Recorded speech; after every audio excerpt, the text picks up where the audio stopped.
been an exciting conversation throughout the day, certainly a lot of synergies.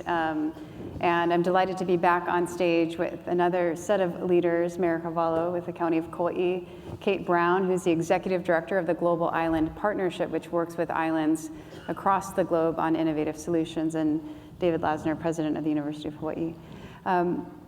What was interesting this morning, at least the panel that I had an opportunity to moderate earlier on looking at the challenge of balancing economic growth, environmental stewardship, and community resilience, was that in relation to, say, the tourism sector. It's not so much about limits to growth, but one of our panelists put forward that it's a problem with planning and the absence of good planning, that we need long-term planning to ensure sustainability.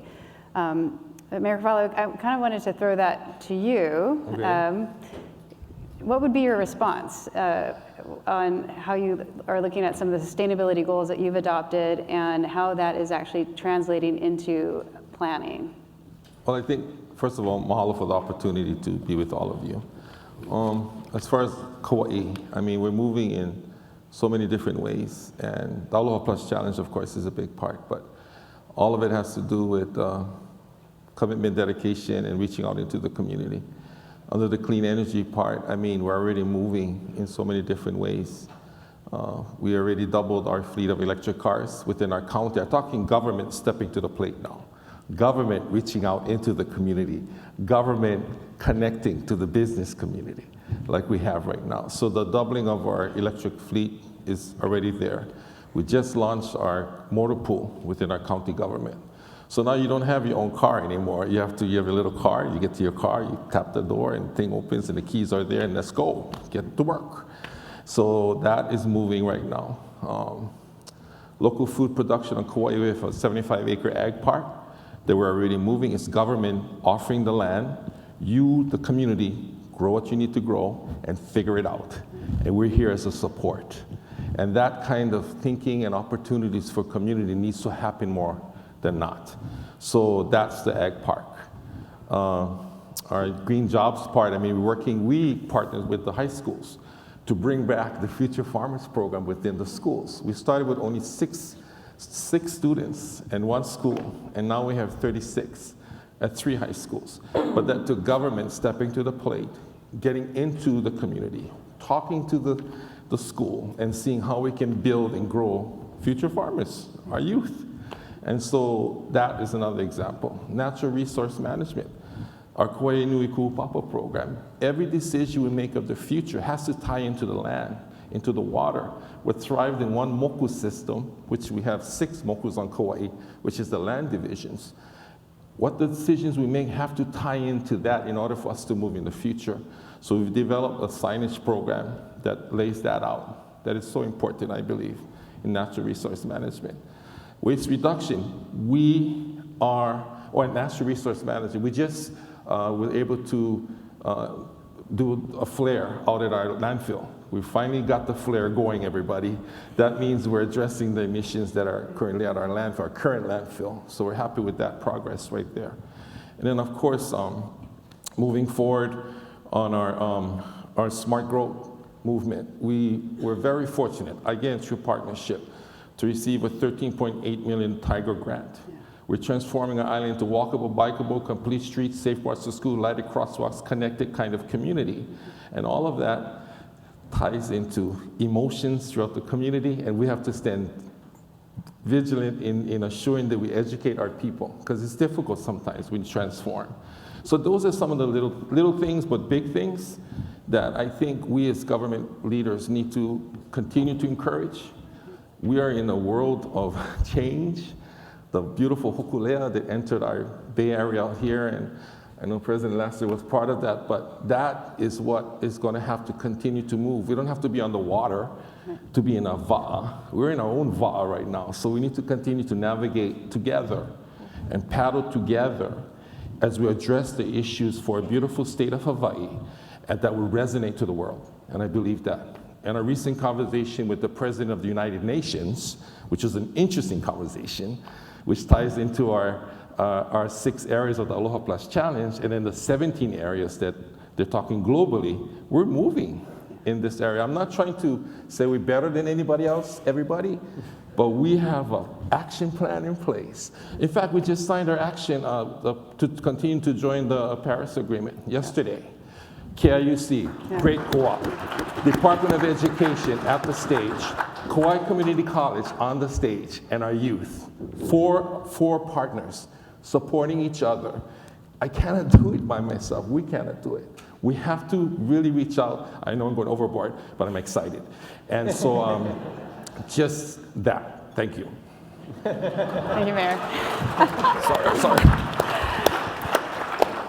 David, it's sort of a hard act to follow, but no, you were very much involved with Hōkūle. You were also on the Legacy Committee and the host committee of the IUCN World Conservation Congress, which actually was hosted by Hawaii last year, attracted over 10,000 delegates. It was the largest conservation gathering ever to take place in the United States, took place here in Hawaii. And actually, one observation I had is the energy community was largely absent from that conversation. So we have the mayor talking about this, the Aloha Plus Challenge, the integrated goals and sustainability, still seeming that we're in these conservation and energy silos.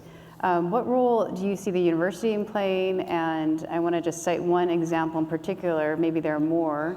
One of the exciting announcements of homecoming this week was the Make the Aloha Awesome Challenge that you kicked off, which was hugely exciting, getting students from kindergarten through graduate school engaged in sort of an integrated solution to deal with a big economic, social, and environmental challenge. So what role do you see the university playing in sort of bridging that conservation and energy gap? Thanks, that's a big one. Let me maybe provide a little bit of context for those of you who are not from Hawaii. We're unusual in that the University of Hawaii system includes all public post-secondary education in the state. So it's 7 community colleges, 2 comprehensive universities, and a major Research One, as we call it, flagship institution, UH Manoa. We adopted just about 3 years ago, we embraced sustainability. Our Board of Regents embraced sustainability in our mission statement, and it was at the behest of our students. And so our approach has been very future focused almost from the start. And that commits us to sustainability broadly defined across our operations. It turns out, I'm told we're the 2nd largest energy consumer on this island after the military. Our operations, our educational programs, so that's the area where we have a responsibility to educate students. They are dragging our faculty along, I will say. The 3rd area is around research and scholarship. That's what faculty do at research universities. And then there's an area of community and cultural engagement as well. So it's easy to partition those things as being separate, but in fact, they're all interconnected. And I think that's where the Hōkūle is a great example of where it's probably the most culturally significant thing that's happened in this state that has united the entire state in a positive manner on something grounded in traditional Hawaiian knowledge and practice, but that has made this entire state proud. And if any of you were at homecoming, it wasn't just Hawaiians. It was everybody who calls Hawaii home, just beaming at this amazing accomplishment of people of Hawaii grounded in Hawaiian culture and practice. And the theme of that was Malama Honua, caring for the planet, inclusive of conservation, energy, and caring for people, of course, as well. On the operations side, we try to integrate our operational practices with our research practices, with our educational practices. And walking in, I saw Rich Carlin from ONR, and I'll just say that you know, I could read off all the things we're doing. I'll just pick this one example because earlier this year, we unveiled these frog classrooms. They're basically 2 model 100% energy self-sufficient classrooms that were supported by the Office of Naval Research. Our faculty were involved in the design process along with students, and our students will be learning in these classrooms What is it like to be in a 100% sustainable classroom, and how does the learning take place, and how do they monitor them? So that's an example of how we integrate those things across. Let me say a little bit about innovation, and then try to be quiet. I'll try, like the mayor, I'll try not to break out in song today. Yeah, maybe at the end. Innovation is a cornerstone of what the University of Hawaii tries to do with and for this community. And I think our economy is, I think everyone knows, primarily based on tourism, hospitality, and military spending. And starting, I think, about 6 years ago, a conversation actively began with the university, with the private sector, particularly the Hawaii Business Roundtable, government, around what can we do to diversify this economy to make ourselves more self-sufficient, because we're, the two primary sectors now are very subject to influences and downturns that are outside our control. A sequestration, a change in the federal budget, hurricane and tsunami in Japan, all of those things impact our economy. And the consensus was we need to focus on research and innovation. It's something we can do well. It's something that fits island ecosystems where it's not physical resource intensive.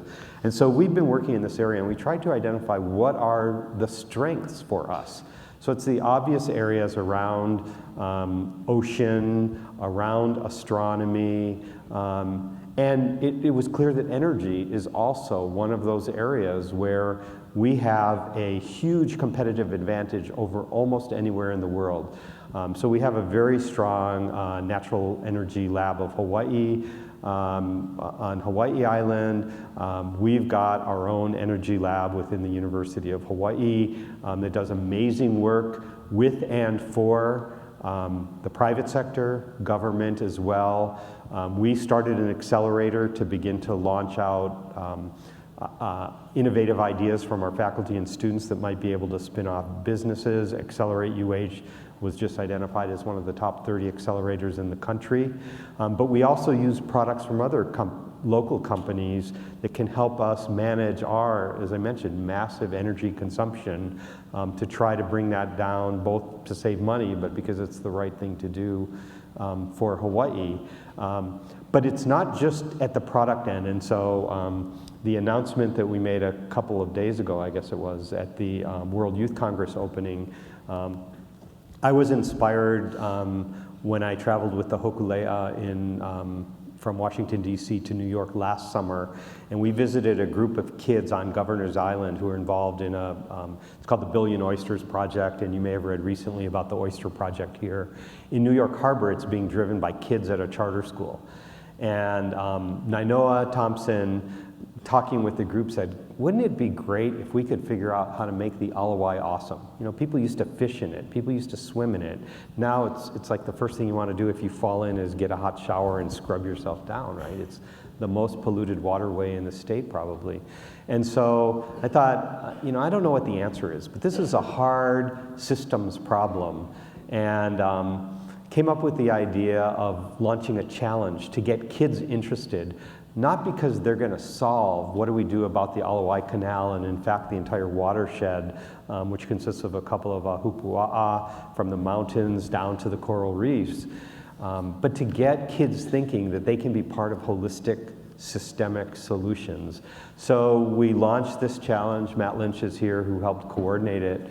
And we had multiple divisions, and we awarded prizes to the kids. And we had a winning set of entries in elementary school, intermediate school, high school, college and university. And the coolest thing, and we didn't plan this, but you know, when the kids came up to get their awards on Monday, and they were asked on the spot, just say something about your idea.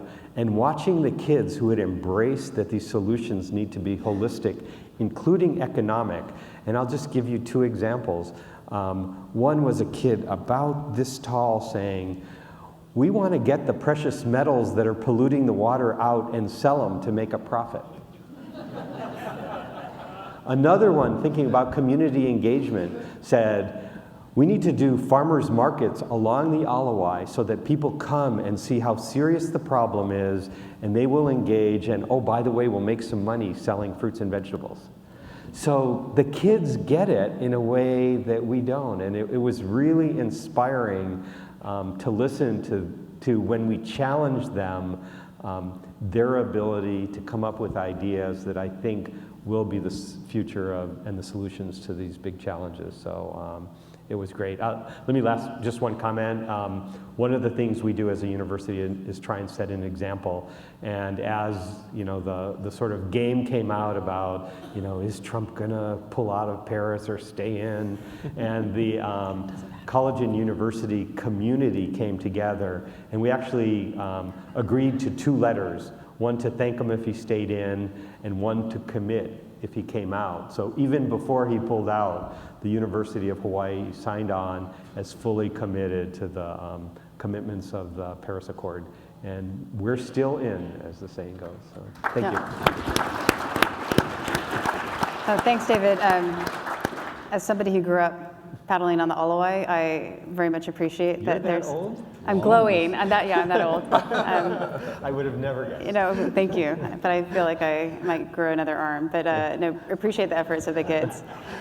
But you know, Kate, turning to you, if you could channel some of the other islands that you work with into the room as the Global Island Partnership. You've heard the mayor talk about some of these innovative solutions, the Aloha Plus Challenge that he's leading, and other political leaders here. Where do you see island economies in particular in helping to contribute to some of these water, energy, food nexus types of projects, and also to helping to achieve these global sustainability goals that the mayor talked about as well? Yeah, thanks. Firstly, I'd like to move to Kaua'i. Come on. Out of Washington, D.C., desperately. So I think we work very much at the global level, and we've really looked, and we're founded by some political leaders from some small island developing states. We've really looked to Hawaii in the last 5 or 6 years, particularly around the how to do some of this bridging between different issues that tend to sit in silos. Our partnership, when it started 10 years ago, started with conservation people. We were a conservation partnership. And we really quickly realized that we were not going to get to achieve what our goal is, which is to build resilient and sustainable island communities by staying in that space. That wasn't going to get us anywhere. So we shifted about 5 years ago to looking more at the issue of sustainability. And Hawaii very much has helped our global partnership think about what that means for various islands, how they might go about doing it themselves. In fact, I'd like to acknowledge that the mayor was talking about the Aloha Plus Challenge. That was actually launched at the Small Island Developing States meeting focused on sustainable development in Samoa when it was internationally launched. And one of the reasons that we suggested that to Hawaii is because we want to inspire other islands and also to enable Hawaii to learn from other islands about how to do some of these things. I think the mayor and David both highlighted that we can't do these things on our own, and that there's lots of different solutions out there. How do we bring them together? I think we really promote the idea of cooperative competition, so islands kind of challenging each other. And at various points, people of our partnership have come to Hawaii to challenge Hawaii a little bit on some of the things they're doing. We've had Seychelles here, Palau, coming and saying, come on, Hawaii, you guys are really tracking in the direction that we want to move, and you can inspire us. I think what we've been really excited by, and which is one of the things that is being adopted by other islands, is the process of accountability that Hawaii has with the statewide dashboard that is measuring progress. We see in the Caribbean, some islands are starting to look at how to do that. We're working on a project with UNDP to take different island models into 3 Pacific Island countries as an example, looking at not kind of siloed approaches to implementing the sustainability goals, but what are the priorities for those islands? What is the mechanism for collaboration? And we see examples in Hawaii and other islands that they can use to have those conversations between the different sectors that need to talk to each other. And then how do they have accountability to people in those islands? And also up into the political level. So it's kind of, we're really excited, I think, to see Hawaii continue to do that, and we stand ready to elevate some of that to the international level and to help people learn more. That's okay. You know, we're a bit short on time, but I just really wanted to hear from all of you, maybe working from you, David, first, is what do we really need to have these integrated solutions? What is a key thing to having, to bridging, to cutting across those silos, particularly when we think about energy, the community largely represented here? What would be the most important thing, in your opinion, that we need? Well, if we get it right, I think, including with the dashboard, I think complete alignment about goals is probably most important, so that we all know what we're shooting for. And then the next thing is identifying ways to avoid win-loss solutions, but rather focus on win-win kinds of solutions. And it's a challenge going from, an environment, there's no point in beating up our utility, but they have a job to do. And I think we have to structure an environment in which they're our partner in moving forward to these goals. And I think, we're moving in that direction. But all of us as both consumers, producers, and purveyors of energy, we have to work together on new models that look very different than the industrial style models of the past. Excellent, thanks, David. Kate? I think we have to identify solutions that may be difficult and that a sector can't find on its own. Like if we looked at things, for example, in the food, water, energy nexus. But I also think the problem with that is it's difficult to resource that type of innovation. So I think there's challenges in shifting, but we still need to do it. We don't have a choice. And I think with Hōkūle, we very much saw that. We've got to leave the shore anyway, even if we don't have all the answers when we go. Right, we have to figure it out as we go. Mayor, I would love to ask you to sing it to us, but I'll give you the final word or the final song, but what do we need? I just think we just need to stop pointing fingers, okay, you guys. We need to really embrace each other's, what we do as leaders. Government, I believe, should be the leader in pulling, not necessarily making everything happen and finding a solution, but being part of the process to pull the right people together, understand what is the needs of the community, and then go from there. Because a lot of times you're working like in these silos, like I said. And we have many examples of, like back home, I mean, every month I meet with, example, our superintendent of schools, our KCC chancellor, our director of our hospital, and we talk. I mean, we're in this techie world, which is cool, but we need this one-on-one, eye-to-eye, let's talk story. You can feel it, you can see it, and I think we as government needs to not tell people what to do, but ask, how can we? And I think with that kind of thinking and embracing whatever the subject matter, we're talking about climate change, we're talking about our world, we're talking about how we're going to manage ourselves in the future, and about our youth, yeah, and we had the opportunity to talk to the Youth Congress, youth from all over the world, just the other day, right, Dave? And that was pretty cool to talk to them and hear from them what their thoughts were. And so we, again, need to set the direction, like the Hōkūle, and we can't change the direction of the wind, but we can surely adjust our sails as we move to whatever we have to do. But again, well, if we're the big-time facilitator, then so be it.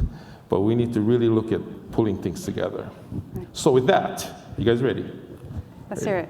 So if we may, we did this just out of the blue with our youth, and we wanted to do something that really kind of hit them and they can take it. So you ready, Dave? It's a duet between David and the mayor. So this is what I did. You ready, everybody? This is what I did.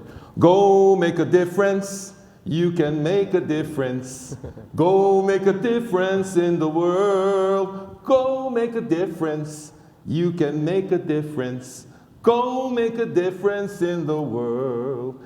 You are the light of the world, called to let the people see. The leaders of sustainability. You are the light of the world, called to let the people see. The leaders of sustainability. Those are you. And Dave taught me the song, you guys, okay? That's it. There's nothing more I can say after that. But thank you. Please join me in thanking our panelists for the lovely song. Thank you.